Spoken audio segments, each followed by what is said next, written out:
Hi hello beautiful souls. நான் இன்றைக்கி first தொடங்கும் போதே என்ன தொடங்க போகிறேன் அப்படின்னா, முருகனோட அந்த திருப்புகழில் வரக்கூடிய அந்த பாடல் நான் தொடங்கி வைக்க போகிறேன். ஏன் ஃபஸ்ட்டு எடுத்தோடனே சில தேசிய கீதம் மாதிரி சில விஷயங்கள் பண்ணுவோம். ஆனால் இந்த பாட்டு எப்படின்னா, திருப்புகழில் அருணகிரிநாதர் முருகனுக்காக பாடிய ஒரு பாடல்.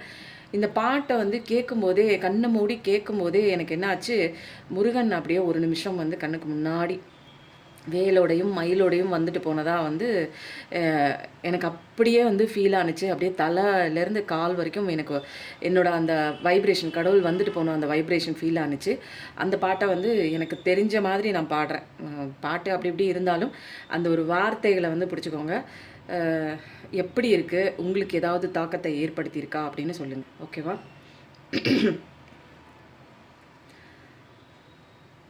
அகரமுமாகி யதிபனுமாகி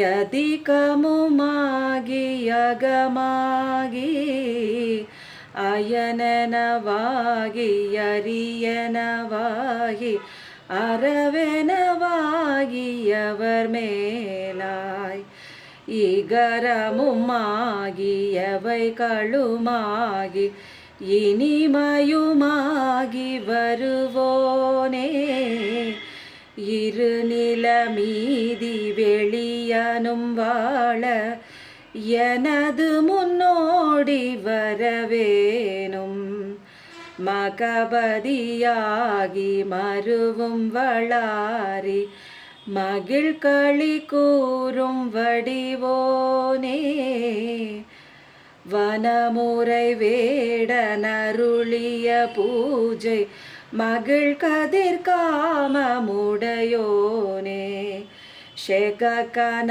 ஷேகு தகு திமி தோதி திமியன ஆடு மயிலோனே திருமழிவான பழமுதிர் சோலை மலை மிசை மேவு பெருமாளே. இந்த பாட்டை கண்ணை மூடி நான் கேட்கும் போதுங்க, உண்மையிலே அப்படி ஒரு வைப் இருந்தது. அவ்வளோ ஒரு பவர்ஃபுல்லான ஒரு அந்த வார்த்தைகளை எங்கே தான் தேடி அருணகிரிநாதர் போட்டு பாடினாங்கன்னு தெரியல. அவ்வளோ ஒரு கேட்கும் போதே ஒவ்வொரு செல்லுகளுக்குள்ளே இறங்கி நம்மளை ஒரு நிமிஷம் அப்படியே கண்ணை மூடி அந்த முருகனோட காட்சியை கண்ணுக்குள்ளே கொண்டு வச்சுச்சுங்க. இந்த பாட்டை நீங்கள் கேட்டு பாருங்கள். இதை கேட்கும் போது உங்களோட வைப்ரேஷன் எப்படி இருந்தது அப்படிங்கிறதையும் கமெண்ட்டில் சொல்லுங்கள். நான் எனது வாழ்க்கையை அழகாக சூப்பராக தான் கொண்டாடிட்டுருக்கோங்க. ஒவ்வொரு நாளும் கடவுள் கொடுத்த வாழ்க்கையை இனிமேல் சந்தோஷமாக கொண்டாடுறதுக்கு தான். இனிமேல் அழுதுட்டுலாம் இருந்தால் இங்கே யாரும் நம்மளை பார்க்க மாட்டாங்க. அழுதுகிட்டே இருந்தால் குழந்தைக்கு பால் வேணும் அப்படின்னு சொல்லிட்டு நம்ம குழந்தையாக இருக்கும்போது அம்மா கொடுப்பாங்க. அதுக்கப்புறம் ரொம்பலாம் நம்ம ஓரளவுக்கு புரியாத ஸ்டேஜில் கடவுள் அப்பப்போ காப்பாற்றுவார். இப்போ நமக்கு எல்லாமே புரியுது. நல்லது எது, கெட்டது எது, எப்படி நம்ம நடந்துக்கணும், எதனால் நமக்கு இவ்வளோ பிரச்சனைக்குள்ளே மாற்றோம் அப்படின்னு தெரிஞ்சதுக்கப்புறமும் திரும்ப திரும்ப அதே தப்பை நம்ம பண்ணும்போது திரும்ப நம்ம பெயினில் தான் மாட்டோம். இனிமேல் நம்ம சேஃப்டி, நம்ம வாழ்க்கை முன்னேறணும் அப்படிங்கிற ஒரு ஸ்டெப் முயற்சி நீங்கள் பண்ணினீங்கன்னா கடவுள் கூட 100 ஸ்டெப்பு அவர் எடுத்து வைக்கிறதுக்கு ஹெல்ப் பண்ணுவார். அவ்வளோதான். ஒரு ஸ்டெப் நம்ம தான் ஃபார்வர்டாக கான்ஃபிடென்ட்டாக என் கூட கடவுள் இருக்கார், என் கூட முருகன் இருக்கார், என் கூட படைச்சவன் இருக்கான், என் கூட நம்புறவர் இருக்கும்போது நான் இது கவலை பண்ணோம் அப்படின்னு கான்ஃபிடென்ட், அந்த கான்ஃபிடென்ட்டை பக்காவாக அவர் மேலே நம்ம வைக்கும்போது நமக்கு பயம் எதுக்கு? எதுவுமே பயம் கிடையாது. இமோஷ்னல் லெவலில் பயம் இருந்திருக்கலாம், இமோஷ்னல் பேட்டர்ன் ரொம்ப மோசமாக இருந்திருக்கலாம், ஸ்டெபிலிட்டியே இல்லாமல் வாழ்க்கை போயிருக்கலாம், ஏதோ ஒரு நம்பின விஷயம் நம்மளை காயப்படுத்தியிருக்கலாம், ஏமாற்றிருக்கலாம். அதனால நம்ம வாழ்க்கை உடஞ்சி போயிருமா? அவங்கள நம்பி தான் நம்ம வாழ்க்கை நடத்துறதுக்காக இந்த உலகத்தில் பட்டா போட்டுட்டு கீழே இறங்கி வந்திருக்கோமா? அவங்க செய்கிற ஒவ்வொரு செயலும் என்னோட சந்தோஷத்தை பாதிக்கிற அளவுக்கு, அந்த அளவுக்கு நான் ஒரு பற்றுதல் அவங்க மேலே வச்சதுனால தான் எனக்கு வலிக்குது இல்லைங்களா? நான் நினச்ச மாதிரி என்னோடய வாழ்க்கையை அமையணும்னு நினைக்கும் போது அங்கே நடக்காத போது ஒரு பெயின் ஏற்படுது. அப்போது நான் நினச்ச மாதிரி ஒரு நபர் ஆப்போசிட்டில் இருக்கணும், அவங்க கேரக்டர் இப்படி தான் இருக்கணும்னு நான் நினைக்கும் போது அங்கே எனக்கு ஒரு எதிர்பார்ப்பு இருக்கும்போது எனக்கு அங்கே பெயின் வருது. அப்போது நான் என்னென்ன வழிகளில் நான் மாறணும் அப்படிங்கிற ஒரு விஷயத்தில் தான் நம்ம இங்கே பாடங்கள் கற்றுக்கணும். அப்போ வலிக்குது அப்படின்னா இந்த வலியை சரி பண்ணுறதுக்கு உண்டான பாடங்கள் என்ன அப்படிங்கிறதுல ஒரு நம்ம கான்சன்ட்ரேஷனாக அதை கவனிக்க நமக்கு ஆன்சர் நம்மளை சுற்றி தான் இருக்குது, நமக்குள்ளே தான் இருக்குது. கடவுள்கள், தெய்வங்கள், ஏஞ்சல்ஸ் எல்லாருமே நம்ம நல்லா இருக்கணும் அப்படிங்கிறதுக்காக, நம்ம சந்தோஷமாக வாழணுங்கிறதுக்காக நிறையா கைடன்ஸ் கொடுக்குறாங்க. அவங்க இந்த பக்கம் போ, அந்த பக்கம் போ, அங்கே நிற்காத, இங்கே நிற்காத, திரும்ப போனேன்னா அடி விழுவும், திரும்ப திரும்ப நினச்சிட்டே இருக்காத, காயப்படுவ, உனக்கு நிறையா வேலை இருக்குது, பண்ணக்கூடிய டைம் ரொம்ப கம்மியாக இருக்குது, இனிமேல் வாழ்க்கையை தொலைச்சிட்டு நிற்காத, உன் சந்தோஷம் உனக்குள்ளே தான் இருக்குது, உன்னை நல்லா பார்த்துக்கோ, உன்னை நல்லா பார்த்துக்கிறதுக்கு யாராவது வெளியிலேருந்து வருவாங்கன்னு தேடினேன்னா தேடுறவங்க வருவாங்க, வந்துட்டு ஓடுவாங்க, திரும்ப திரும்ப இப்படியே அழுதுகிட்டே நீ நின்னேன்னா உன்னோட பயணம் வந்து இங்கேயே கட்டாகி போயிடும். வந்த நோக்கம் தெரியாமல் ஆரம்பிச்சோம், வந்த நோக்கம் தெரியாமல் அதுக்குள்ளே நம்ம எல்லாருமே போயிடுவோம். அப்புறம் போனதுக்கப்புறம் ஐயோ நம்ம செய்ய வேண்டிய விஷயங்கள் வந்து கடவுள் சொன்னாரே, நமக்கு முன்னாடி நிறைய தெளிவு கொடுத்தாரே, நான் போய் திரும்பவும் வந்து இதே தப்பை வந்து இங்கே கீழே பூமியில் வந்து பண்ணிகிட்டே இருந்தேனே அப்படின்னு சொல்லி திரும்ப கவலைப்பட்டாலும் திரும்ப இதே மனித பிறவி கிடைக்குமான்னு நமக்கு தெரியாது, இதே நல்ல ஒரு ஆரோக்கியமான உடல் கிடைக்குமான்னு நமக்கு தெரியாது. அப்போது வாழ்கிற நாள்லேயே சில விஷயங்கள் இங்கேயே நம்ம வந்து சரி பண்ணிவிட்டு இங்கேயே நமக்கு சந்தோஷமான வாழ்க்கை இருக்குது, அதை நம்ம தெரிஞ்சுக்கிட்டு நம்ம இங்கே வந்து இம்ப்ளிமெண்ட் பண்ணும்போது இங்கே வந்து செயல்முறைப்படுத்தி நம்ம சந்தோஷமாக வாழ்கிறதுக்கு நம்ம தாங்க காரணம். புரியுதுங்களா? சந்தோஷமும் துக்கமும் ரெண்டும் நம்ம கையில் தான் இருக்குது. நீ எதை சூஸ் பண்ணுறியோ அது உனக்குள்ளே தான் இருக்குது. துக்கத்தை சூஸ் பண்ணினாலும் நீ அப்படியே இருந்துக்கோ, சந்தோஷத்தை சூஸ் பண்ணினாலும் நீ வேறு எங்கேயும் வெளியிலலாம் தேட வேண்டிய அவசியமே இல்லை, அதுவும் உனக்குள்ளே தான் இருக்குது. சொல்லும்போது 0606ங்க. இந்த மாவிலை தோரணம் வந்து அழகாக இருந்தது. எப்பயுமேங்க நம்ம வீட்டில் வந்து சுபமான ஒரு நிகழ்ச்சி நடந்தால் தான் அந்த மாவிலை தோரணம் அல்லது வந்து சாமி கும்பிடும்போது நல்ல நாளும் கிழமை பூஜை பண்ணும்போது இதுதான் வைக்கணும் அப்படிங்கிற மாதிரிலாம் கிடையாது. எப்போ தோணுதோ வந்து பச்சை பசுமையாக இருந்துச்சு. அப்போ நம்ம லைஃப்மே வந்து நம்ம நினைக்கிற எண்ணங்கள் பார்க்குற பொருள் சுற்றியுமே வந்து ஒரு அழகாக ஒரு சூப்பராக கவுளி அடிக்குது, சூப்பராக வந்து நம்ம பார்த்துக்கும் போதே நம்மளுடைய எண்ணங்கள் மாறும்போது நம்மளோட வாழ்க்கை மாறும், நம்மளோட சுற்றி இருக்கிற சரௌண்டிங் மாறும்போது நம்மளோட திங்கிங்கே மாறும். அப்படியே பாசிட்டிவிட்டியாக நம்ம வந்து அழுக மூஞ்சி வச்சுக்கிட்டு இந்த திங்ஸ் எல்லாம் பார்க்கும்போது என்ன அழகாக இருக்குது, என்ன சாமிக்கிட்ட இவ்வளோ அழகாக இருக்குது, பச்சை பசுமையாக இருக்குது. அப்போது நம்மளுடைய எண்ணங்களும் வந்து இங்கே வந்து அப்படியே சீரமைக்கப்படுது. இது வரைக்கும் அழுதுகிட்டே இருந்திருப்பீங்க, ஏதாவது யோசிச்சிருப்பீங்க, இந்த இலையை பார்க்கும்போது எவ்வளோ பச்சை பசுமையாக இருக்குது தெரியுங்களா? அப்போது கொஞ்சம் கொஞ்சமாக நம்ம மாறுறோம், கொஞ்சம் கொஞ்சமாக வந்து எவ்வளவோ வந்து நம்ம தப்பு தப்பாக படித்ததுனால இங்கே வந்து அடி வாங்குகிறோம். கொஞ்சம் கொஞ்சமாக திரும்ப வந்து நம்ம என்ன பண்ணுறோம் அப்படின்னா நம்மளுடைய அந்த எண்ணங்களை வந்து கரெக்டாக இப்போ கொண்டு வந்துட்ருக்கோம். எந்தெந்த இடத்துல தப்பு பண்ணோம் அதெல்லாம் வந்து சீரமைச்சு ஒழுங்குமுறைக்கு நம்மளுடைய அந்த நர்வஸ் சிஸ்டத்தையே நம்ம வந்து மாற்றி கொண்டு வந்துட்ருக்கோம், ரீபில் பண்ணுறோம். புரியுதுங்களா? திரும்ப ரீபில் பண்ணுறோம். தப்பு தப்பாக ஏதோ ஒரு விஷயத்த நினைக்க போய் தான் இன்றைக்கி வந்து தப்பான ஒரு இடத்துல வந்து நான் இப்போ நிற்கிறேன். என்ன பண்ணுறதுன்னு தெரியல, அழுக வருது, கண்ணீர் வெளியில் சிந்துறது கூட பயமாக இருக்குது. ஏன்னா வெளியில் யாரும் பார்த்துருவாங்களோ, உடஞ்சி போயிட்டனே, ஏமாந்து போயிட்டனே, நம்பி மோசம் போயிட்டனே அப்படின்னு வெளியில் சொல்லக்கூட ஒரு பயம். ஏன்னா நான் இங்கே ஃபெயிலியரை நான் வந்து இப்போ நான் எதிர்கொண்டுட்ருக்கேன். ஒரு விஷயம் நான் சக்ஸஸாக போகக்கூடிய ஒரு வாழ்க்கை எனக்கு இது கிடைச்சா நல்லாயிருக்கும்னு நினச்ச ஒரு விஷயம் ஃபெயிலியரான ஒரு விஷயம்னு ஒரு இடத்துல எனக்கு வந்து கண்டுபிடிச்சி நான் அந்த இடத்துல நிற்கும்போது என்னால் அதுலேருந்து வெளியில் வர முடியல. இப்படி ஒரு தோற்று போயிட்டோமே, இப்படி ஒரு நம்பி இத்தனை வருஷம் இவங்க கூட ட்ராவல் பண்ணியிருக்கோமே அப்படின்னு ஒரு வலி வரும் பாருங்கள் உள்ளேருந்து. அப்போ அந்த வலியிலேருந்து சொல்லவும் முடியாமல், மெல்லவும் முடியாமல், மறக்கவும் முடியாமல், வாழ்க்கையை நடத்தவும் முடியாமல் அது ஒரு தனிமையில் போகும் பாருங்கள். அப்போ தான் தெரியும் தனிமை எவ்வளோ பெரிய ஒரு கொடுமையான ஒரு விஷயம்னு ஆரம்ப காலகட்டத்தில். அப்புறம் திரும்ப திரும்ப உங்களுக்கு நடந்த விஷயங்களை தனியாக இருந்து நீங்கள் அசை போட்டு ஒரு கட்டத்துக்கு மேலே அந்த பிரச்சனைகளையும் நீங்களும் தள்ளி நின்று பார்ப்பீங்க. அப்போது எதனால் நான் வந்து எனக்கு இப்படி ஒரு பாரம் ஏற்படுது, எல்லா தலைவலியும் தூக்கிட்டு வந்து நான் எனக்குள்ளே வச்சுக்கும் போது தான் பாரம் ஏற்படுது. இந்த பாரத்தோட என்னால் இருக்க பிடிக்கல அப்படின்னு உங்களுக்குள்ளேயே வந்து நீங்கள் செல்ஃப் டாக் பண்ண ஆரம்பிப்பீங்க. திரும்ப உங்களோட நீங்கள் ரீகனெக்ட் ஆகுவீங்க. உங்களை சீரமைக்கிற விஷயம் வெளியில் யாரும் பண்ண மாட்டாங்க. நீங்கள் தான் உங்களோட காயங்களை ஹீல் பண்ணிக்கணும். நீங்கள் தான் உங்களுடைய வாழ்க்கையில் அந்த வலிக்கு விழுந்த இந்த வாழ்க்கையிலேருந்து எந்திரிச்சு நின்று உயர பறக்கிறதுக்கு உண்டான அத்தனை விஷயங்களும் நீங்கள் தான் இங்கே முயற்சி பண்ணி பண்ணணும். வேறு யாரும் இங்கே சரி பண்ண மாட்டாங்கன்னு ஒரு விஷயம் நீங்கள் தனியாக இருக்கும்போது உங்களோட இன்னர் செல்ஃபோட நீங்கள் கனெக்ட் ஆகி அதுக்கப்புறம் உங்களுக்கு நிறையா விஷயங்கள் வந்து புலப்படுங்க. ஓகேவா? இன்றைக்கி வந்து எந்த தெய்வத்தோட மெசேஜ் வருதுன்னு பார்க்கலாம்.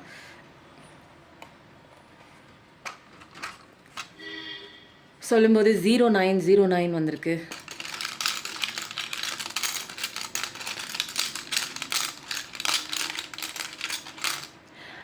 இன்றைக்கி இன்றைக்கோ தெரில ஒரு கமெண்ட் வந்து இருந்தது. மேம் நீங்கள் ஆரம்பத்தில் நீங்கள் பேசுகிற வார்த்தைகள் வந்து எனக்கு கேட்கும்போது என்ன இவங்க டேரோ கார்டு எடுக்காமல் நிறைய பேசுகிறாங்க அப்படின்னு சொல்லிட்டு ஒரு மாதிரி இருக்கும் மேம். ஆனால் வந்து நீங்கள் பேசுகிற வார்த்தையில் தான் நான் நிறைய ஹீல் ஆகியிருக்கேன். கொஞ்சம் கொஞ்சமாக வந்து என்னோடய காயங்கள் வந்து ஹீல் பண்ணிகிட்ருக்கு. எனக்கு அதாங்க வேணும். நிச்சயமாக வந்து நல்லாயிடும்னு சொன்னால் அதுக்கு உண்டான ட்ரீட்மெண்ட் யாருங்க கொடுப்பா? சொல்லலாம் எல்லாருமே. வாழ்க்கை நல்லாயிடும் அப்படின்னா, அதுக்கு இறங்கி நான் தான் சரி பண்ணணும் இல்லைங்களா? எனக்குள்ளே இருக்கிற காயங்கள நான் தான் ஆற வைக்கணும். நான் தான் ஹீல் பண்ணணும். அப்போது இன்னர் சைல்டு வூண்ட்ஸு, ட்ராமாஸு இதெல்லாம் வந்து யார் சரி பண்ணுவா? வாழ்க்கை நல்லாயிடும், நல்லாயிடும், சரியாயிடும், சரியாயிடும்னு உள்ளே ஹீல் பண்ணாமலே வச்சுட்டு இருந்தோம்னா நம்ம வாழ்க்கை மாறாது. அப்போது அதுக்கு உண்டான விஷயங்கள் தான் நான் உங்களுக்கு இந்த இடையில பேசுகிற வார்த்தைகள் எல்லாமே நம்பிக்கை கொடுக்குற அத்தனை விஷயமும் வந்து என்னுடைய சொந்த அனுபவங்கள். இன்றைக்கி வந்து எந்த தெய்வத்தோட மெசேஜ் இன்றைக்கி பார்க்க போகிறோம்? ஆஞ்சநேயரப்பா, ஜெய் ஆஞ்சநேயா. இன்னைக்கு ஆஞ்சநேயரப்பா நான் வருவேன்னு சொல்லியிருக்காங்க.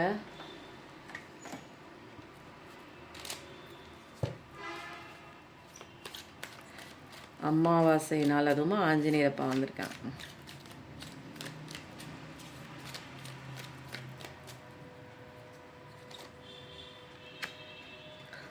எடுக்கக்கூடாதுல்ல, நான் டக்குன்னு எடுத்துட்டேன். ஓகே, சீக்ரெட்டு தான். ஓகேவா? யாரும் உங்களுக்கு பார்த்துருக்க மாட்டீங்க. ஸோ சீக்ரெட்டான மெசேஜ் தான். ஏன்னா டிவைன் மெசேஜ் எப்பயுமே சீக்ரெட்டாக தான் வரும். கடவுள் கடைசியாக ஒரு என்ட்ரி கொடுப்பாரு பாருங்க, மாஸ் என்ட்ரி. அது ரொம்ப வந்து அதை நீங்கள் கடைசியாக கேட்கும்போது அந்த ஒரு ஃபுல்லாக கேட்டிருப்பீங்க இல்லைங்களா? அதோட கடைசி அந்த ரா எலிமெண்ட்டை வந்து அவரை பிடிச்சிக்கணும். அவர் சொல்கிற வார்த்தைகளை பிடிச்சிட்டு நம்பிக்கையோடு அப்படியே நம்ம வெளியில் ஓடிடணும். புரியுதுங்களா? கஷ்டத்துக்குள்ளேயே நின்றுக்கிட்டே இருக்கக்கூடாது. ஒரே ஒரு சின்ன ஒரு கதை. ஒரு கேணிக்குள்ளே வந்து தண்ணி இருந்துகிட்டே இருந்தது. அது கொஞ்ச நாளில் அந்த தண்ணி இருந்த தண்ணியெலாம் வந்து ட்ரெயின் ஆகி வற்றி போயிடுச்சு. இந்த கதை எதுக்கு தேவையான்னு கேட்டிங்கன்னா, முக்கியமான கதை. ட்ரெயின் ஆகி அது வந்து வற்றி போயிடுச்சு. சேராக இருக்குது. அந்த சேத்துல வந்து அந்த தவளை குதிச்சிச்சுன்னா உள்ளே போய் நல்லா அழுத்திரும். அது புதகுழி சேரு.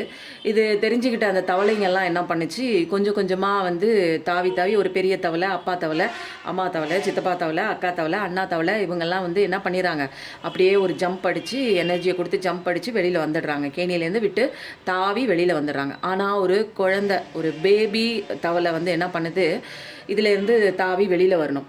சொல்லும்போது 12 அப்போது அது வந்து முயற்சி போடுது. அதால் ஆனால் எனர்ஜியை வந்து போட்டுகிட்டே இருக்குது. ஒரு கட்டத்துக்கு மேலே வந்து அதோட எனர்ஜி இதாகி திரும்ப வந்து சேத்துக்குள்ளே போகிற மாதிரியே அது ஃபீல் ஆகுது. மேலே இருந்து அதோட சொந்தங்கள் எல்லாமே வா வெளியில் வா அப்படின்னு சொல்கிறாங்க, உன்னால் முடியும் அப்படின்னு. ஆனால் திரும்ப முயற்சி பண்ணி பார்த்தாலும் அதால் முடியல. அது வந்து அதோட ஆற்றல் வந்து எல்லாமே இப்போ வந்து இறங்கி போயிடுச்சு. அது சொல்லுது, லாஸ்ட்டாக சொல்லுது, என்னால் முடியாது, என்னால் வந்து இதுலேருந்து ஜம்ப் பண்ணி வெளியில் வர முடியாது, நான் இந்த ஜென்மத்தில் அவ்வளோதான், இதுக்கு மேலே என்ன வந்து நீங்கள் உயிரோடு பார்க்க முடியாது அப்படின்னு சொல்லிட்டு அந்த ஒரு சின்ன தவளை வந்து முயற்சி பண்ணாமல் எல்லாமே அது தோற்று போயிடுச்சு. ஆனால் வந்து ஃபுல்லாக எனர்ஜியும் வந்து லாஸ் ஆகிடுச்சு. இதுக்கு மேலே வந்து ஒரு முயற்சி பண்ணி ஒரு ஜம்ப் அடிக்கிறதுக்கு அதால் முடியல. ஜம்ப் பண்ணி எனர்ஜி ஃபுல்லாக டோட்டலாக வாஷ் அவுட் ஆகிடுச்சு. அப்போது வந்து அந்த பக்கமாக வந்த ஒரு குரு வந்து பார்த்தாரு. அந்த கேணியை பார்க்கும்போது எல்லா தவளைகளும் பேசிகிட்டு இருக்குங்க. இந்த மாதிரி ஆயிடுச்சு, இந்த தவளை எப்படி வெளியில் எடுக்கிறதுன்னு தெரியல அப்படின்னு சொன்னோன்னே அந்த குரு வந்து என்ன பண்ணுறாரு, அந்த அந்த தவளையை பார்த்துட்டு என்ன பண்ணுறாரு, தவளையே உன் பக்கத்தில் ஒரு பெரிய பாம்பு நிற்கிது பாரு அப்படின்னு சொன்ன உடனே வந்து என்ன ஆகுது, அந்த தவளை பயத்தில் ஒரு ஜம்ப் அடித்து அப்படியே வெளியில் வந்து குதிச்சிருச்சு. அவ்வளோ ஒரு ஆற்றல் அதுக்குள்ளே இருந்திருக்கு. ஆனால் இது வரைக்கும் அதுக்கே தெரியல. ஒரு பாம்பு வந்துருச்சுன்னு அந்த குரு சொன்ன அந்த பொய்யினால் வந்து என்ன ஆச்சு, அந்த குட்டி தவளை ஒரே ஜம்ப் அடித்து வெளியில் வந்துருச்சு. இதுலேருந்து என்ன கருத்து தெரியுது அப்படின்னா, நம்ம எல்லாருக்குள்ளேயுமே பிரச்சனையிலேருந்து வெளிவரக்கூடிய அந்த ஒரு ஆற்றல் நமக்குள்ளே இருக்குது. அப்போது வந்து அந்த நமக்கு உண்டான அந்த சக்திகள் என்னங்கிறது வந்து நம்ம படுற அந்த கஷ்டத்தின் மூலமாக தான். அதீத கஷ்டம் வருங்க, ஒருத்தவங்களுக்கெல்லாம் தாங்க முடியாது, அப்பா என்னால் முடியல, இருக்கவே முடியல, வாழவே பிடிக்கல அப்படிங்கும் போது தான் அங்கே ஒரு புதிய ஒரு எனர்ஜி நிறைய நமக்குள்ளே இருக்கிறதுலாம் நமக்கு வந்து தெரிய வரும். அந்த தனிமை, கொடுமை, எதுக்கு நான் அழுகணும், ஏன் அழுகணும், எதுக்கு இந்த உலகத்தில் யாரையும் நம்ம தேவையில்லை, நான் தான் இங்கே முக்கியம், என்னை பார்த்துக்கிறதே நான் தான் அப்படின்னு ஒரு கட்டத்துக்கு மேலே வரும்போது அங்கே ஒரு எனர்ஜி ஒன்று க்ரியேட் ஆகும் பாருங்கள். அந்த எனர்ஜியில் உண்மையில தான் அவன் யார் அப்படிங்கிற ஒரு பெரிய விஷயத்த, ஒரு பெரிய ஒரு சீக்ரெட்டை, ஆன்ம பலம் என்ன, அவனுக்குள்ள என்ன தகுதிகள் இருக்குது, என்ன ஆற்றல் இருக்குதுன்னு புரிய ஆரம்பிக்குங்க. அந்த கஷ்டங்கள் மூலமாக தான் அவனுக்குள்ளே இருக்கிற அந்த ஒரு உண்மையான பலத்தை அவனுக்கே வந்து தெரியக்கூடிய ஒரு டைமே வந்து இந்த கஷ்டங்கள் தான். அதனால் கஷ்டங்கள் வந்துருச்சுன்னு உடஞ்சி மூழ்கி இந்த குட்டி தவளை மாதிரி நம்ம சேத்துக்குள்ளே உழன்று போய் அந்த கஷ்டத்தில் பயந்து உள்ளே போயிடக்கூடாது. நம்மளால் முடியும். கஷ்டங்கள் தான் நம்மளை மேலே மேலே மேலே மேலே நம்மளை வளர்த்தக்கூடிய ஒரு ஆயுதமே. அதனால் கஷ்டத்தை பார்த்தாலாம் கொஞ்ச நாளில் நீங்கள் அதை போரிட்டு நீங்கள் வெளியில் வந்துட்டீங்க அப்படின்னா கஷ்டம்லாம் அதுக்கப்புறம் அதுவே பயந்து ஓடிடும். அதுவே வந்து வராது நம்மக்கிட்ட.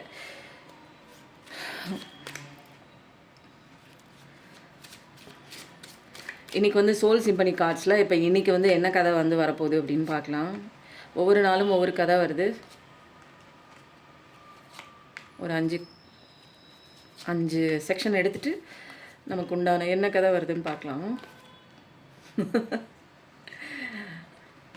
தொடர்ச்சியாக வருது, தொடர்ச்சியாக.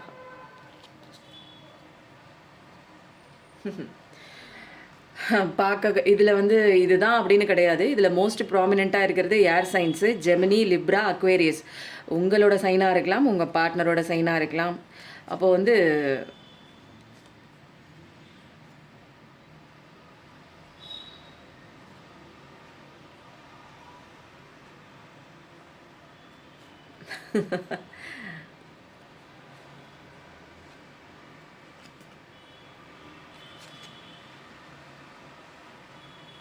எஸ், சூப்பர், செம்மையாக இருக்குங்க.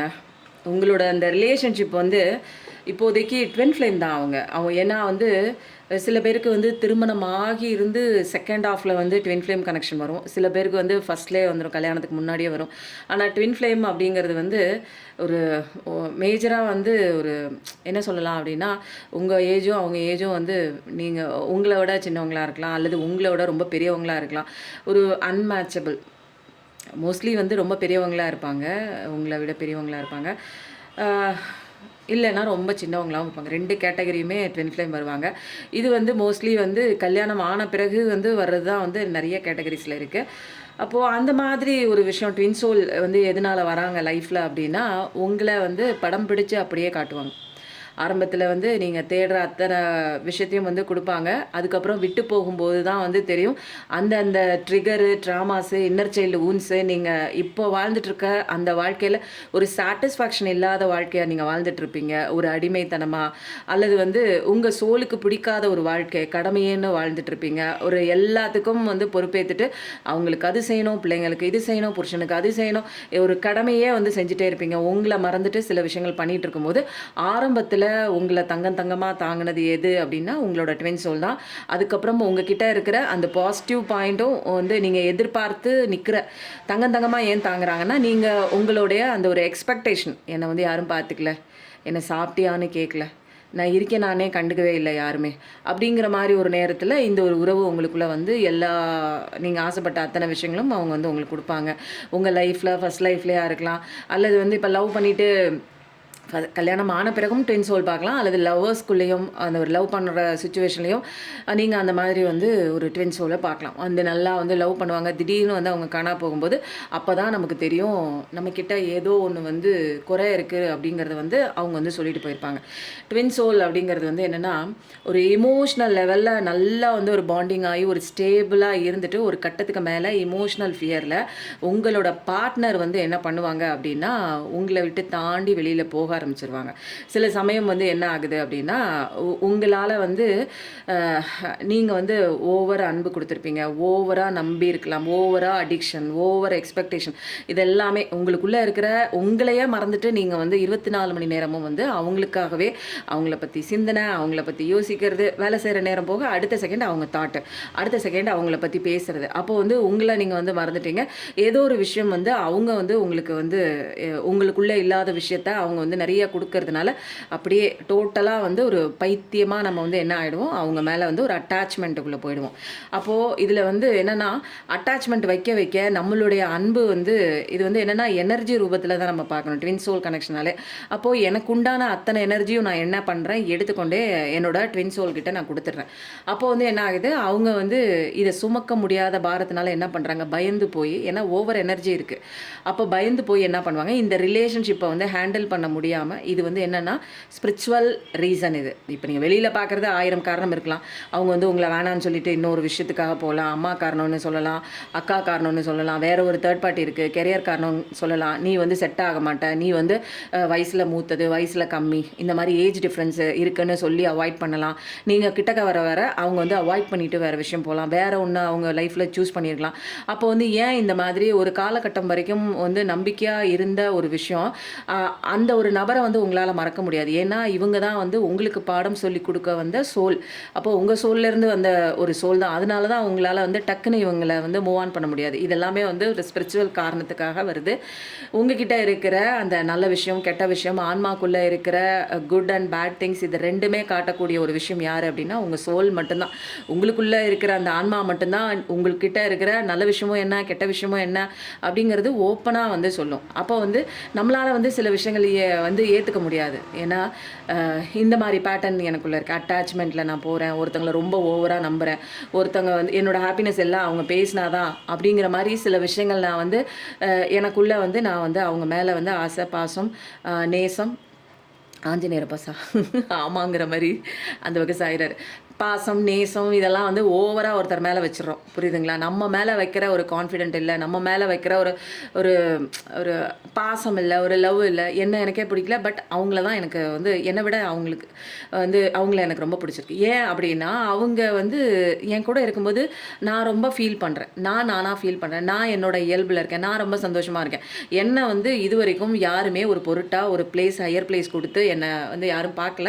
பட் அந்த ட்வின் சோல் வந்து என்னை ஒரு ஹையர் பிளேஸ் கொடுத்து என்னை பார்த்துருக்காங்க. இதெல்லாம் என்னோட உள்ளே இருக்கிற ஒரு நல்ல இயக்கங்கள். நான் வந்து நல்லா இருக்கணும் அப்படின்னு நினைக்கிற அந்த விஷயத்தையும் அவங்க காட்டுவாங்க. நீ ரொம்ப அழகாக இருக்க, உனக்கு வந்து இவ்வளோ டேலண்ட் இருக்குது, உடம்பை பார்த்துக்கோ, சாப்பிடு, நேரத்துக்கு சாப்பிடு, கண்ணு முழிச்சிட்டு இருக்காது, ஹெல்த்தை பார்த்துக்கோ அப்படின்னு சொல்கிறது எல்லாமே நமக்குள்ளே அந்த ஒரு விஷயம் ஏக்கமாக இருந்திருக்கும். என்னை யாராவது இப்படி கேட்க மாட்டாங்க, அந்த விஷயத்தையும் அவங்க ஃபுல்ஃபில் பண்ணியிருப்பாங்க. அதே மாதிரி வந்து இன்னர் சைல்டு ட்ராமாஸில் சின்ன வயசில் அன்பு கிடைக்காம இருந்திருக்கலாம், ஃபர்ஸ்ட் லைஃப்பில் அன்பு கிடைக்காம இருந்திருக்கலாம்.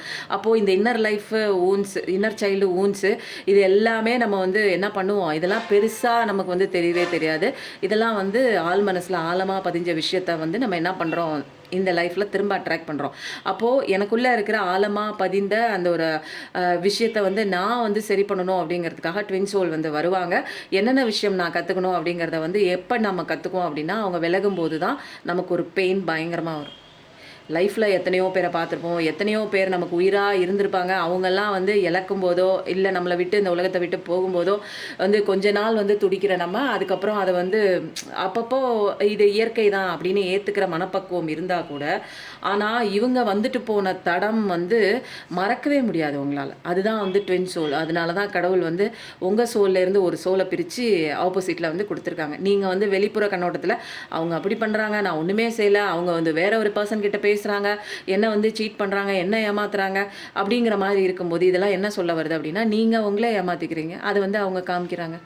என்ன ஏமாற்றிக்கிறேன், நான் என்ன ஏமாற்றிக்கிறேன், என்ன எப்படி நான் ஏமாற்ற முடியும்? ஆமாம், உங்களுக்கு உண்டான வேல்யூ நீங்களே கொடுக்கல, உங்களை செல்ஃப் ஒர்த்தாக நீங்களே மதிக்கல, உங்களுக்கு செல்ஃப் லவ் பண்ணல, உங்ககிட்ட நீங்களே பேசல. அதனால் இது எல்லாத்தையும் அவங்க வந்து காமிச்சிட்டு போகிறாங்க வெளியில். உங்ககிட்ட பேசாமல், உங்ககிட்ட அன்பு கொடுக்காம உங்களே அவங்க சீட் பண்ணிவிட்டு வெளியில் போகிறாங்க. அதுக்கு 1000 ரீசன் இருக்கும். ஒவ்வொருத்தருக்கும் வந்து என்ன சொல்லுவாங்க, வேலை பலூன்னு சொல்லுவாங்க, அம்மா அப்பான்னு சொல்லுவாங்க. சில பேருக்கு வந்து தேர்ட் பார்ட்டி இருக்குது, ஒன்று எனக்கு பிடிக்கல, உன் மேலே இஷ்டம் இல்லை, நான் வந்து வெறுப்பாக தான் உன் கூட வாழ்ந்தேன், அந்த மாதிரி வந்து சில விஷயங்கள் சொல்லுவாங்க. காரணம் வெவ்வேறாக இருந்தாலும் இது எல்லாமே உங்கள் ஆன்மாக்குள்ளே இருக்கிற நல்லது கெட்டது எல்லாத்தையும் அவங்க ஓப்பனாக உடச்சி போட்டுட்டு அவங்க உங்களை விட்டு பிரிவாங்க. அப்போது அந்த பிரிந்த டைமில் தான் உங்களுக்கு முதலாக ஏற்படும் அந்த ஹார்ட் பிரேக்கு, அந்த ஒரு ட்ரஸ்ட்டு ப்ரோக் ஆகிருக்கும். இது வரைக்கும் நீங்கள் வந்து இந்த மாதிரி ஒரு விஷயம் வந்து இந்த பர்சன் என் வாழ்க்கையில் செய்வாங்களா அப்படின்னு நினச்சே பார்த்துருக்க மாட்டீங்க. அந்த ஒரு விஷயத்த அவங்க தான் பண்ணியிருப்பாங்க. இந்த மாதிரி ஒரு பெயின் வந்து என்னால் தாங்க முடியல, வெளியில் வர முடியல, யார்கிட்டையும் சொல்ல முடியல, அந்த வருத்தத்துக்குள்ளேயே நீங்கள் வந்து லைஃப் வந்து நடத்திட்டே போவீங்க. இது ஒரு பெயின்ஃபுல்லான சிச்சுவேஷன். அப்போது வந்து ஒரு கட்டத்துக்கு மேலே என்ன ஆகுது, எதிர்பார்ப்பீங்க சரியா வரும், சரியா வரும், சரியா வரும், சரியா வரும்னு எதிர்பார்த்துட்டே இருப்பீங்க. பட் இது ஆக்சுவலாக எங்கே சரியா வரும், சரியா ஆகும் அப்படின்னு பார்த்தோம்னா, உங்களோட இன்னர் லைஃப்பில் நீங்கள் சில விஷயங்கள் உங்களை மாற்றிக்கும் போது, ஏன்னா இங்கே உங்கள் சோல் தானே அது, உங்கள் சோல் தானே மருவி வெளியே நிற்குது. அப்போ நீங்கள் உங்களுக்கு கொடுக்குற இம்பார்ட்டன்ஸ், உங்களுக்கு கொடுக்குற அந்த ஒரு ஹெல்த் விஷயத்தில் உண்டான கேரு, உங்ககிட்ட நீங்கள் நிறைய பேசுகிற டைம், செல்ஃப் லவ், செல்ஃப் கேரு, இது எல்லாமே நீங்கள் உங்களை நீங்களே மதிக்கிற விஷயம், இது எல்லாமே அதுக்கப்புறம் வேலை செய்கிற இடத்துல உங்களை நீங்கள் அப்கிரேட் பண்ணிக்கிறதுக்கு, உங்களை நீங்களே மதிக்கும் போது, மரியாதை கொடுக்கும்போது, உங்களுடைய இன்ட்ரெஸ்ட் என்னான்னு நீங்கள் தேடி தேடி, ஏன்னா மற்றவங்களுக்காகவே வாழ்ந்திருப்போம், மற்றவங்களுக்கு பிடிச்ச விஷயம் பண்ணுவோம், மற்றவங்களுக்காகவே நம்ம மாறி இருப்போம். அப்போது இயல்பாக வந்து இங்கே வந்து நான் என்னென்னா, நான் வாழ்கிறதுக்கு வந்திருக்கேன், நான் சந்தோஷமாக இருக்க வந்திருக்கேன். அப்போது என் சந்தோஷத்துக்கு வந்து தடையாக இருக்கிற ஒரு விஷயம் என்னென்னா அட்டாச்மெண்ட். நான் ஏன் போய் என்னோட சந்தோஷத்தை இன்னொருத்தவங்க கையில் கொடுத்து அவங்க மேலே அட்டாச்மெண்ட் இருக்கும்போது அவங்க வெளியில் ஓடும்போது எனக்கு இங்கே வலிக்குது. அப்போ நான் யார் கூட அட்டாச்மெண்ட் ஆகணும் இந்த உலகத்தில்? இதுதான் லெசன். நான் என் கூட அட்டாச்மெண்ட் ஆகணும். அப்போது வந்து என்னை வளர்க்குறது, என் கூட வந்து சப்போர்ட்டாக என்னோட பிஸ்னஸில் கூட யாரும் வெளியில் இருக்கிறவங்க வரமாட்டாங்களான்னா, இதெல்லாம் வந்து செகண்ட் ஆப்ஷன். அப்போது வந்து ஃபஸ்ட் ஆப்ஷன் என்னன்னா, என் கூட நான் வந்து சப்போர்ட்டாக இருக்கும்போது, என்கிட்ட நான் வந்து டைம் ஸ்பெண்ட் பண்ணும்போது, என் கூட நான் நிறைய பேசும்போது, எனக்கு வந்து ஒரு அழகான ஒரு சப்போர்ட் எனக்குள்ளே இருக்குது. உங்களுக்குள்ளே இருக்கிற அந்த சப்போர்ட்டு, எனர்ஜி, இது எல்லாமே நீங்கள் புரிஞ்சிக்கக்கூடிய ஒரு தருணம் எப்போ வருது அப்படின்னு கேட்டிங்கன்னா, அவங்க விட்டுட்டு ஓடும்போது, நீங்கள் தனிமையில் நிற்கும்போது, உங்களை யாருமே தேத்துறதுக்கு இங்கே ஆள் கிடையாது. ஒரு கட்டத்துக்கு மேலே மற்றவங்க கிட்ட சொல்லுவீங்க சில விஷயங்கள், ஒரு முக்கியமான ஃப்ரெண்டு கிட்ட நீங்கள் சொல்லலாம், உங்களோட பெயினை பற்றி சொல்லலாம். அவங்களும் கொஞ்ச நாள் கேட்பாங்க, போடி உனக்கு எப்போ பார்த்தாலும் இதே தான் அப்படிங்கும்போது, ஒரு லேடிஸ்னால் வந்து அவங்கள புரிஞ்சுக்கிற ஒரு மனநிலையில் இருக்கிறவங்க இது மாதிரி லூஸ் மாதிரி பண்ணிகிட்டு இருக்காது அப்படின்னு சொல்லி கரெக்டாக விளக்கம் கொடுத்துட்டு, உன் வேலையை பாரு, அவங்களாம் ஒதுங்கிட்டாங்க, நீ உன் வேலையை பாரு, ஒழுங்காயிருன்னு சொல்லுவாங்க. சில பேர் வந்து என்ன பண்ணுவாங்க, இதே வேலையாக போயிடுச்சு உனக்கு அப்படின்னு சொல்லி நம்மளோட ஃபீலிங்ஸ் வந்து அவங்களால புரிஞ்சிக்க முடியாது. ஏன்னா இது ஒரு ட்வின் சோல் கனெக்ஷன். அப்படிங்கும்போது உங்களோட சோல் வந்து இங்கே வலிக்குது. ஏன்னா உங்களோட சோல் அங்கே வெளியே தனியாக பிரிஞ்சு போயிடுச்சு. அப்போ உங்களுக்கு ஆட்டோமேட்டிக்காக வலிக்குமா வலிக்காதா? நம்மளோட உறுப்புகள் ஏதாவது ஒன்று நம்மளை விட்டு வெளியில் போச்சு, இல்லை கை உடஞ்சி போச்சு, இல்லை கால் உடஞ்சி போச்சுன்னா நமக்கு எவ்வளோ துடிக்கும். அதே மாதிரி தான் நம்மளுடைய ஒரு ட்வின் சோல், நம்மளுடைய ஆன்மா வந்து பிரிஞ்சு போகும்போது, அவங்கவுங்க யாருக்கு வந்து இந்த நிலையில் வந்து பிரிஞ்சு போயிருக்கோ அவங்களுக்கு தான் அந்த பெயின் வந்து புரியும். மற்றவங்களால புரிஞ்சிக்க முடியாது. இது வந்து சில பேருக்கு வந்து திருமணமான பிறகு வர்றது வந்து ஒரு சமுதாய கண்ணோட்டத்தில் வந்து பார்க்கும்போது இது ஒரு தவறான ஒரு விஷயமாக தான் இருக்கும். பட் ஆனால் என்னோடய சோல் இங்கே படிக்கிறதுக்காக வந்திருக்கு. அது என்ன படிப்பினேன்னு தெரிஞ்சு நான் அதை படிக்கும்போது, இது இங்கே எல்லாருமே வந்து 100% பர்ஃபெக்டாலாம் யாருமே கிடையாதுங்க. எல்லாருமே தவறு செஞ்சு தான், இங்கே ட்ரையல் அண்ட் எரர் தான். தவறு செஞ்சு தான் நல்லது எது கெட்டது எதுன்னு எல்லாமே இங்கே விஸ்வாமித்திரரே அப்படி தான் செஞ்சு கற்றுக்கிட்டாங்க. அப்போது வந்து தவறு செய்யறது வந்து தப்பு இல்லை, ஆனால் வந்து செஞ்ச தவிர திருத்திக்கிட்டு மாறிடணும். புரியுதுங்களா? இங்கே இதுதான் லெசன். அப்போ அந்த லெசனை நான் படிக்கும்போது இங்கே எல்லாமே நான் கரெக்டாக படிக்கிறேன்னான்னு யார் பார்ப்பானா, என் கூட தான் இருக்கார் கடவுள். அப்போ நான் கரெக்டாக படிக்கும்போது எனக்கு உண்டான அத்தனை விஷயங்களும் உடனே வந்துட்டு ஃபஸ்ட்டு பென்டகல் லெவலில் ஆஹா ஓஹோன்னு மேலே தூக்கி விடுவார். அப்போது நான் மற்றவங்கள வந்து நம்பிட்டு இருக்கணும் அப்படிங்கிற அவசியமே இல்லை. நான் நல்லா சம்பாரிச்சிட்டே இருப்பேன், ஆனால் வந்து பொழுதுனிக்கும் விட்டு போனவங்களை வந்து நினச்சிக்கிட்டே இருந்தேன்னா எனக்கு கெரியர் லெவலில் மோசமாகும், உடல்நிலை வந்து பாதிக்கப்படும். ஏன்னா இங்கே உடல் மனம் எல்லாமே வந்து சம்மந்தப்பட்ட ஒரு விஷயமா இருக்குது. அதுக்கப்புறம் வந்து இன்னொரு முக்கியமான ஒரு விஷயங்க, ஒரு கார்டு எடுத்துகிட்டு எவ்வளோ நேரம் பேசுகிறேன்னா இதெல்லாம் முக்கியமான விஷயம். ஏன்னா இங்கே ரிலேஷன்ஷிப் ப்ராப்ளம் தான்.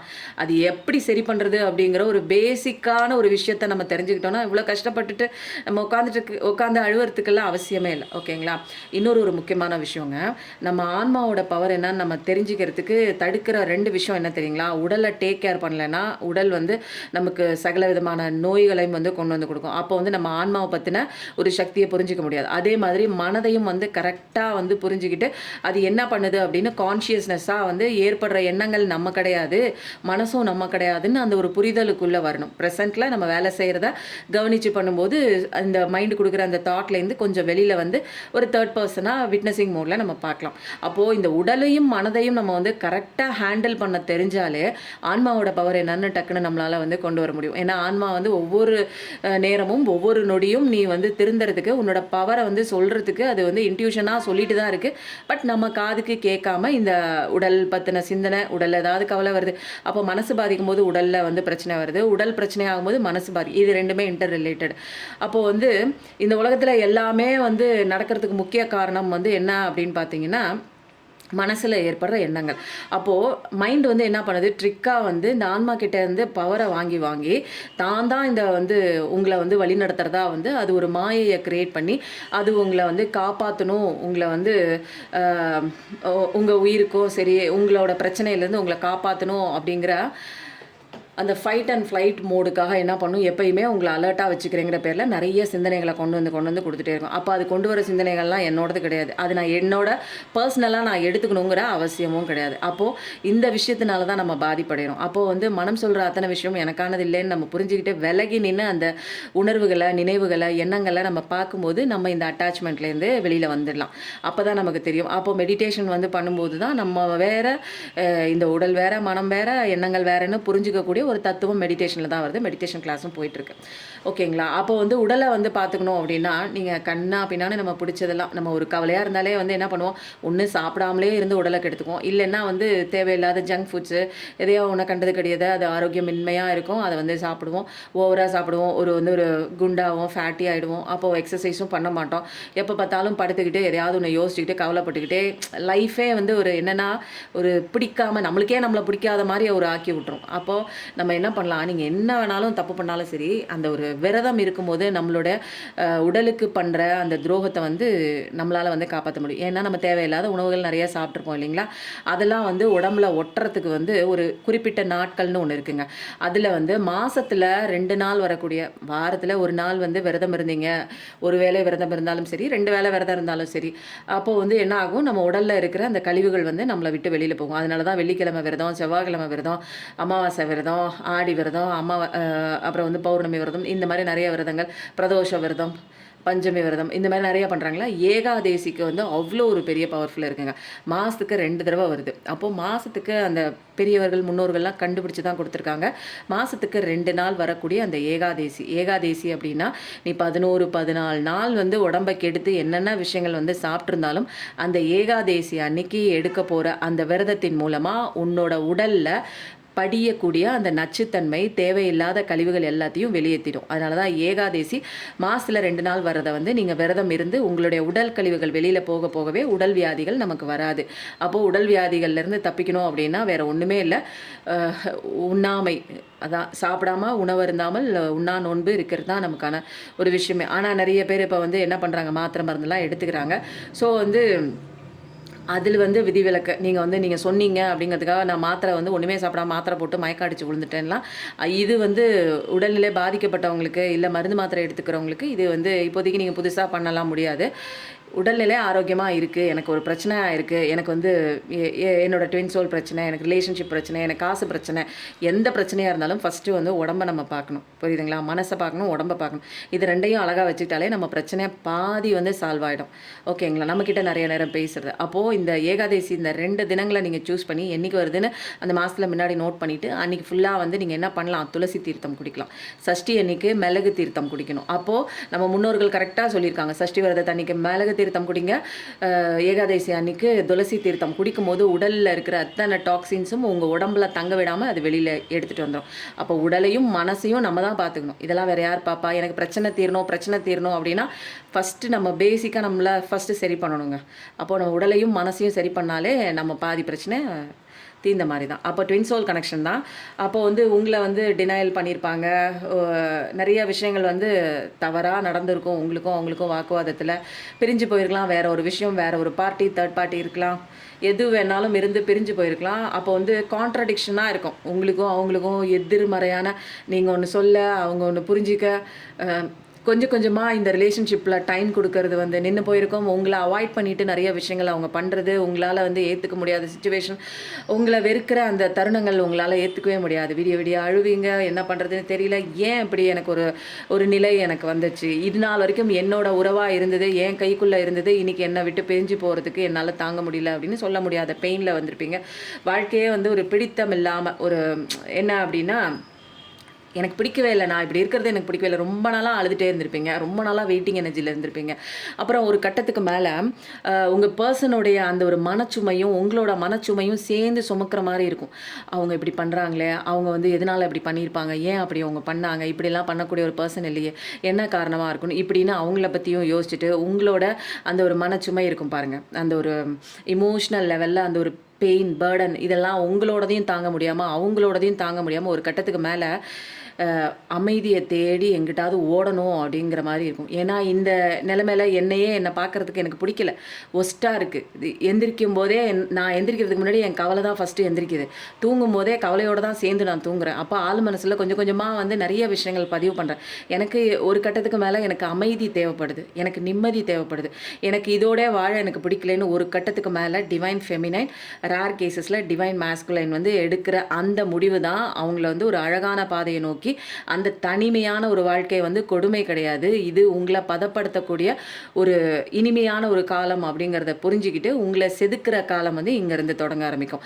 இந்த காலத்துல தான் நீங்க புதுசா உங்க கூட நீங்க வந்து பேச ஆரம்பிப்பீங்க. உங்களோட பவர் கிட்ட நீங்க உங்களோட பவர நீங்க உணர ஆரம்பிப்பீங்க. நெறைய டைம் வந்து நீங்க செல்ஃப் லவ் பண்ணி பண்ணி உங்களுக்குள்ள வந்து அந்த ஒரு அமைதிய வந்து ஒரு அது நிலையான ஒரு அமைதி வந்து உங்களுக்குள்ள இருக்கிறத வந்து நீங்க தேடி கண்டுபிடிக்க ஆரம்பிப்பீங்க. அந்த அமைதியில வந்து உங்களுக்கு வந்து ஒரு அசைக்க முடியாத ஒரு ஒரு சந்தோஷம் வந்து இருக்கிறத நீங்க முதல் முறையா வந்து உங்களுக்குள்ள இருக்கிறத வந்து நீங்க ஃபீல் பண்ணுவீங்க. ஸோ வந்து அப்ப தேவையில்லாத குப்பைகள என்ன பண்ணுவீங்க? இதுவரைக்கும் காத்துட்டு இருந்திருப்பீங்க. வெயிட்டிங் எனர்ஜில இருந்திருப்பீங்க. டூ மச் ஆஃப் வந்து ஒரு ஸ்ட்ரெஸ் இருந்திருக்கும். அவங்கள பத்தின நினைவுகள் இருக்கும். கொஞ்சம் கொஞ்சமா அதெல்லாம் வந்து என்ன பண்ணுவீங்க? மூட்டை கட்டி மேல போடுவீங்க. இல்ல சில பேர் வந்து கிழிச்சு எறிஞ்சிருவாங்க. அந்த லெட்டர்ஸு, கிஃப்ட்ஸு இதெல்லாம் தூக்கியும் போடுவாங்க. சில பேர் இது தேவையில்லைன்னு குப்பை மாரி எடுத்து தூக்கி வெளியிலயும் போட்டுருவாங்க. ஸோ அந்த மாதிரி நீங்க சில பேர் வந்து ஒரு உச்சத்துல போய் அந்த அவங்களோட பிரிவு ஏத்துக்க முடியாத ஒரு உச்சத்துல எல்லாத்தையும் வெறுத்து ஒதுக்கி எந்த ஒரு அட்டாச்மெண்ட்லயும் போகாம உங்களுக்குள்ள இருக்கிற அந்த அட்டாச்மெண்ட் இன்னர் சைல்டு கூட உங்களோட அட்டாச்மெண்ட் நீங்க மாற மாற மாற மாறவே லைஃப் வந்து இழந்த அந்த சந்தோஷம் உங்களுக்குள்ள இருக்கிறத நீங்க வந்து கண்டுபிடிக்க ஆரம்பிப்பீங்க. அதை கண்டுபிடிக்க உங்களை நீங்க நேசிக்க ஆரம்பிக்க உங்களை நீங்கள் லவ் பண்ண ஆரம்பிக்கிறீங்க. நிறைய அவங்க கிட்ட பேச ஆரம்பிக்கிறீங்க. உங்களுக்கு பிடிச்ச விஷயங்கள் பண்ண ஆரம்பிக்கிறீங்க. புது ஆளாக மாறுறீங்க. ஏற்கனவே நீங்கள் அப்படி தான் இருந்தீங்க. திரும்ப உங்களை நீங்கள் புதுசாக கண்டுபிடிச்சு உங்களுக்கான பாதையை நோக்கி போகும்போது உங்களோட ஹீலிங் நடக்குதுங்க. ஆட்டோமேட்டிக்காக ஹீலிங் நடக்குது. அப்போ தேவையில்லாத குப்பைகள்லாம் அங்கிட்டு தூக்கி போட்டுட்டு உங்கள் வழியை பார்த்துட்டு நீங்கள் வளர்ச்சி அடைஞ்சு போகிறத உங்களோட எனர்ஜி வந்து ஃபுல்லாகி இங்கே வலிஞ்சு நிறைஞ்சிக்கிட்டே இருக்குது. போகிற பக்கம்லாம் சந்தோஷமாக இருக்குது உங்களுக்கு.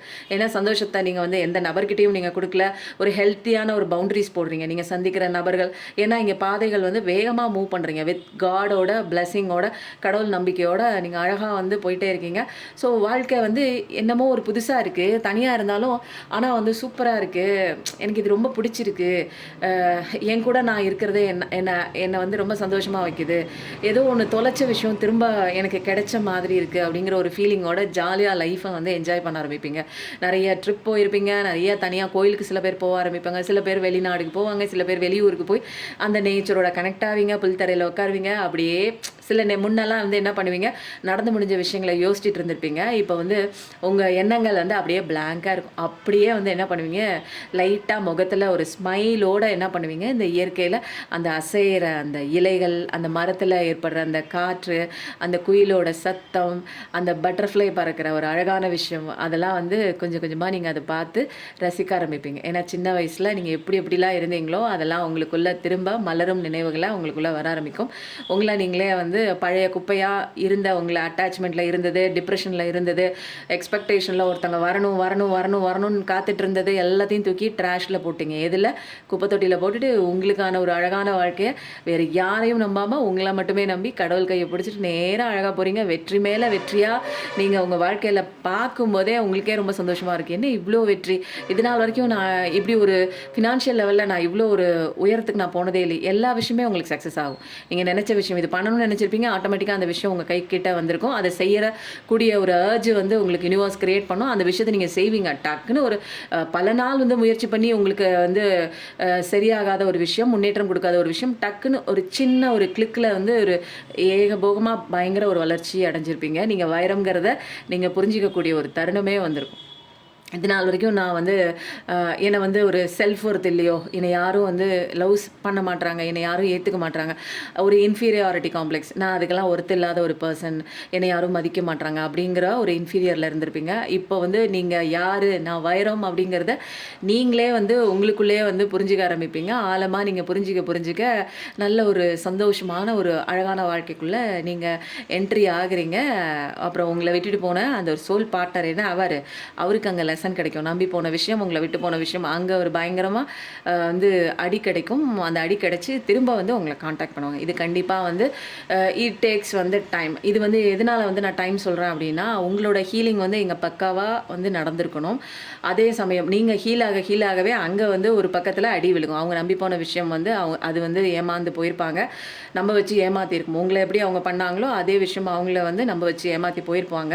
அதுக்கப்புறம் அவங்க பெயினோட கடைசியாக உட்காந்து யோசிக்கும் போது தான் அவங்களோட உண்மையான ஒரு ரியல் அன்பு வந்து அவங்களுக்கு புரிய வரும். கண்டிப்பாக வந்து மெசேஜ் பண்ணுவாங்க. இது வந்து எப்போ வந்து சீக்கிரம் நடக்கும் கண்டிப்பாக நடக்கும். ஏன்னா அதுக்காக தானே இங்கே எல்லாமே வந்து ரிலேஷன்ஷிப்காக தானே ஒர்க் பண்ணிகிட்டு இருக்கோம் இல்லைங்களா.